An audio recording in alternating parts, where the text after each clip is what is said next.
Well, hi everybody. My name is Maggie Lang. I'm a registered nurse. I'm currently the education manager in a pediatric special needs home care agency here in New York.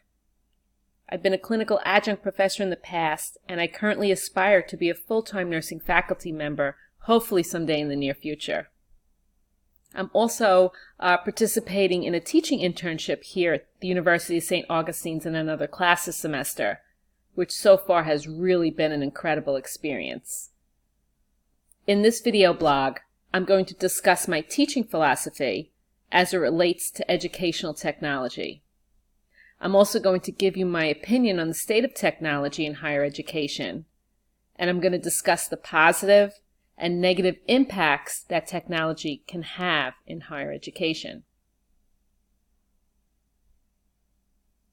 I've been exposed to many different examples of teaching philosophies throughout this program, and I've adapted some of them to my different learning situations and my own personal teaching philosophy.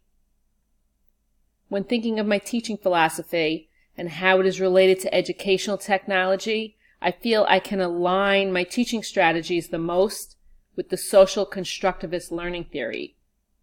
Constructivism emphasizes the responsibility of learning lies within the student while the teacher acts as the facilitator of learning.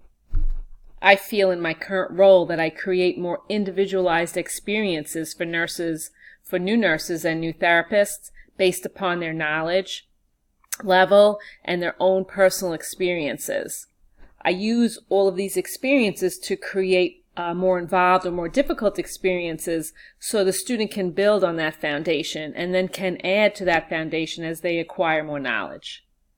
So according to Vygotsky, the zone of proximal development is a potential level of cognitive development that a learner has if they're provided with the appropriate support. I really do believe this. If you support your students in a positive learning environment, they will truly excel.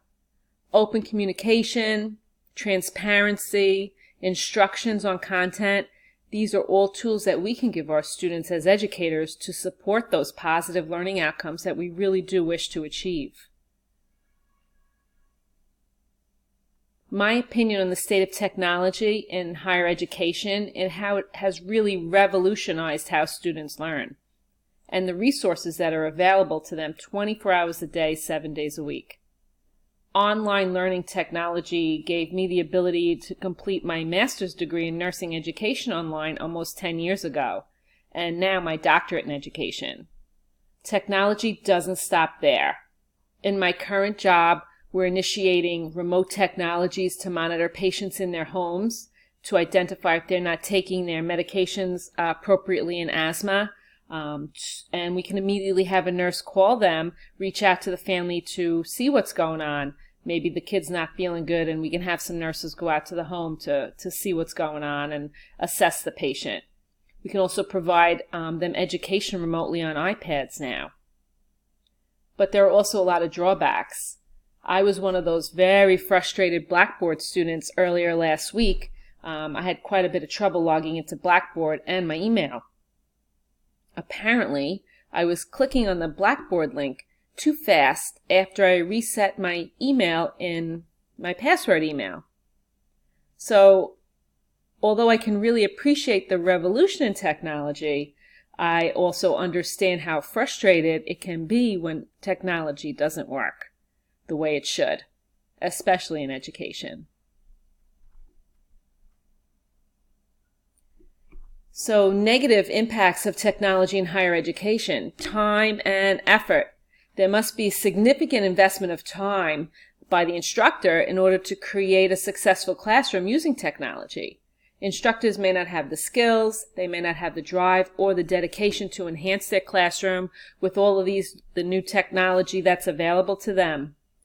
So they also have to invest a significant amount of time in learning these new skills and then applying it in their classrooms in order to look like an expert.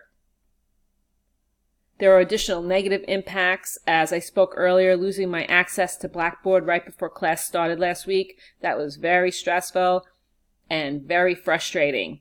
The IT support that you receive, it can be a deal breaker when you're trying to learn something new.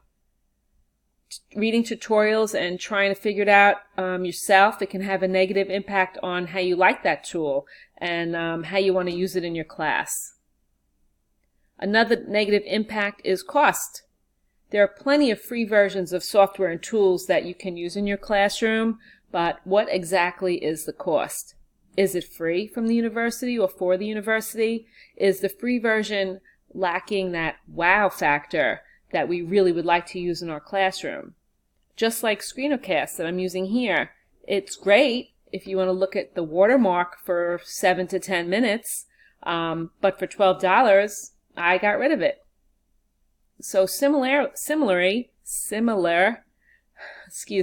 with a lot of different tools I've tried. A lot of them are the free versions just really don't meet my expectations. So the positive impacts of technology on higher education. So obviously I wouldn't be here in class with you if it wasn't for distant education right now. Being able to complete this degree mainly online has given me an incredible opportunity to achieve my lifelong goal.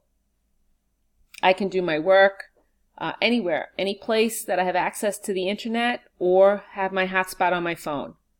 As an educator, I can collect data on our students and see how they're doing using predictive analysis and technology. I look at the positive impacts of technology in higher education as the presence, the interaction, the collaborative environment that teachers can build using tools in their classrooms. This can create a learning environment that is never boring for the student or boring for the teacher.